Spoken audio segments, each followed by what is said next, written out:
Hello, Taurus. I'm Bonnie Morris, and that's Don Rumi Rivera. And together we are Cards and Constellations. We are the ones that have taken both astrology and tarot and married them together to give you a better idea of the energy for the week so that you can use it to your advantage. Now we're going to start out talking about the moon, of course. There is a full moon this week at July 10th. Now, we're talking about the week of July 7th through the 13th. So on the 10th at 8:30 in the evening, Greenwich Mean Time, you're going to see a full moon in the sign of Capricorn.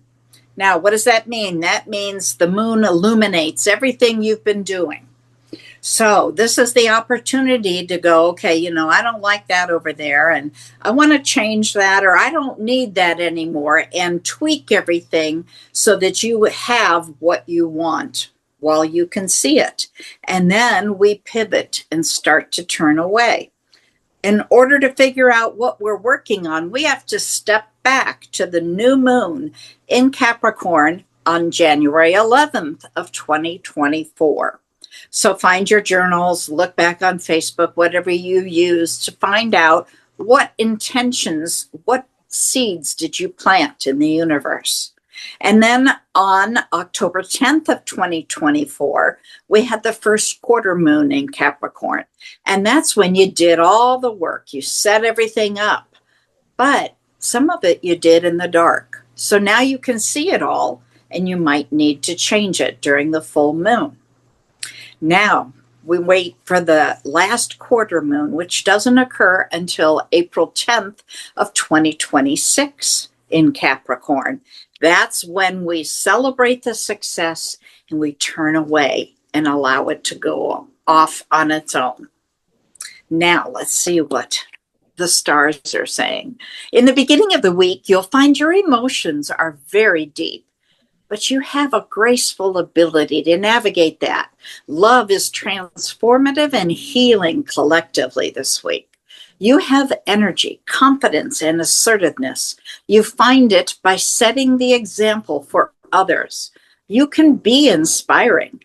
You have a love of tradition. You're dependable, calm in the home and family, and your loyalty and caring is unwavering this week.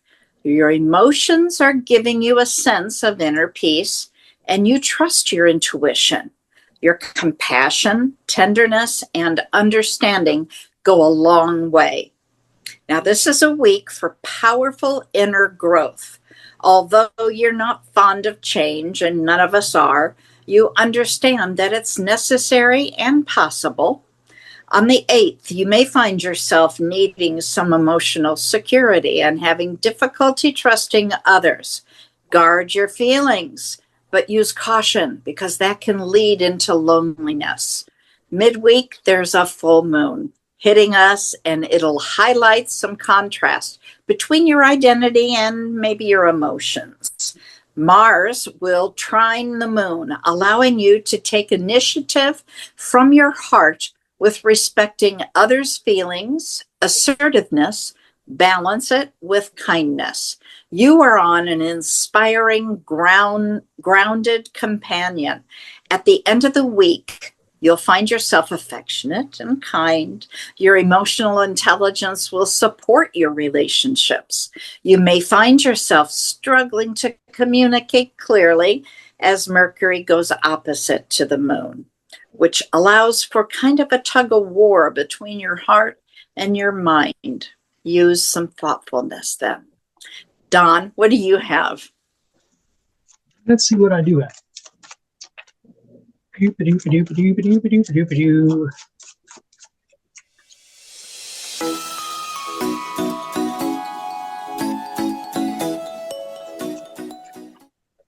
All right.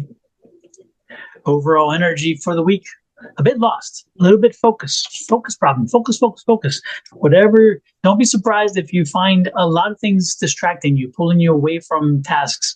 Again, it's not your energy, it's your environmental energy. And the environmental energy is there is going to be things thrown at you that you don't probably even need to deal with, but yet you're going to be having them slammed at you so much that you're going to want to deal with them. So be careful not to fall into that trap, because that really can be a vicious loop. All right. So this week, focus. If you need something done, cut out the universe, cut out the environment, cut it and say, you know what? I can't pay attention to that. I need to do me, and then focus on whatever it is you need to get accomplished. Because again, your environment will bring a lot of things toward you this week. And look at that. There's a 7. I just talked about the 7 of Wands. A lot of things competing for your interest. A lot of things are like, hey, me, no, me, no, me, no, me, no, me. And then you have the, hey, I'm higher priority and I'm higher priority. Also, you have 77. So make sure when you're done with this reading, go to Google, type in angel number 77 and find out why that number resonates, because that's part of this reading.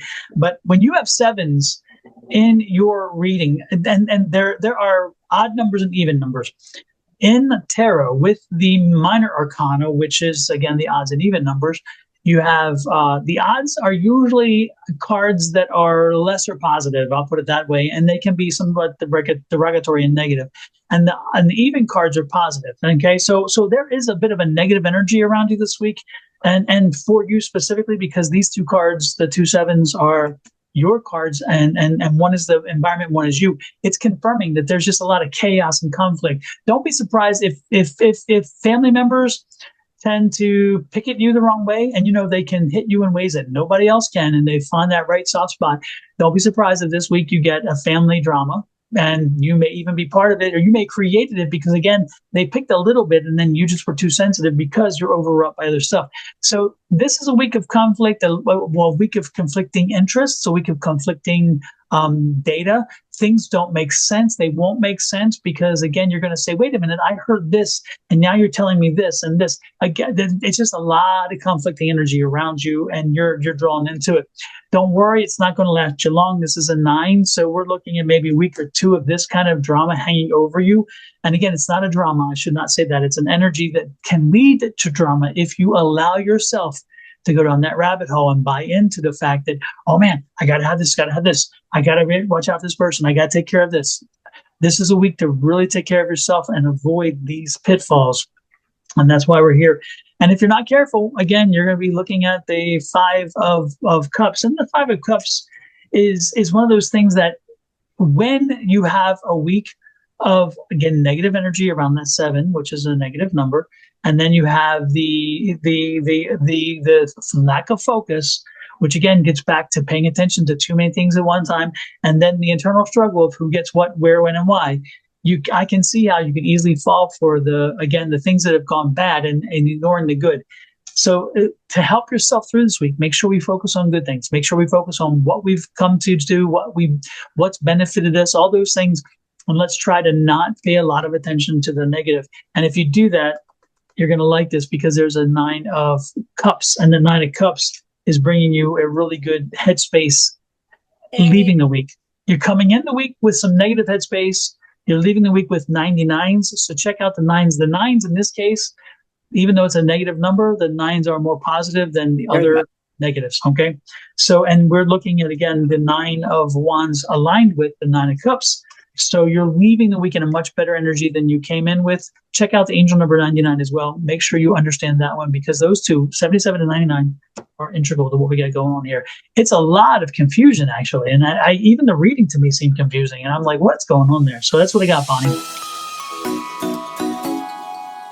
Well, I think that's interesting because, you're going from the 7 to the 9. The 9 of Cups, when I read tarot for patients, listen to me, clients, confusing the careers here.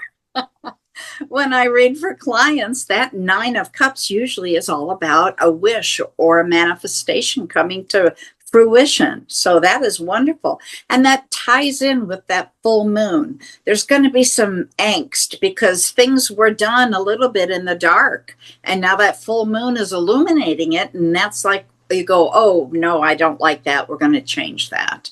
So I think that's that negative energy. And it leads to the positive because you're going to come out of the week stronger, and you're going to come out of the week completing a project.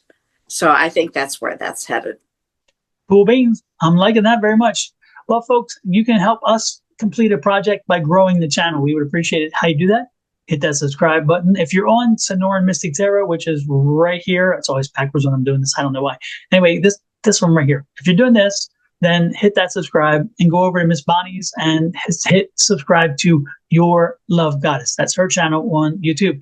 Additionally, while you're looking for channels, go up to Cards and Constellations, cards with the at sign or ampersand. What do you call this? Ampersand. There you go. Look at this. I'm all over the place. Ampersand. Ampersand. Ampersand. Yeah, there you go. And with that said, when you hit those three, you're going to get notices anytime we post something or go live, which is great.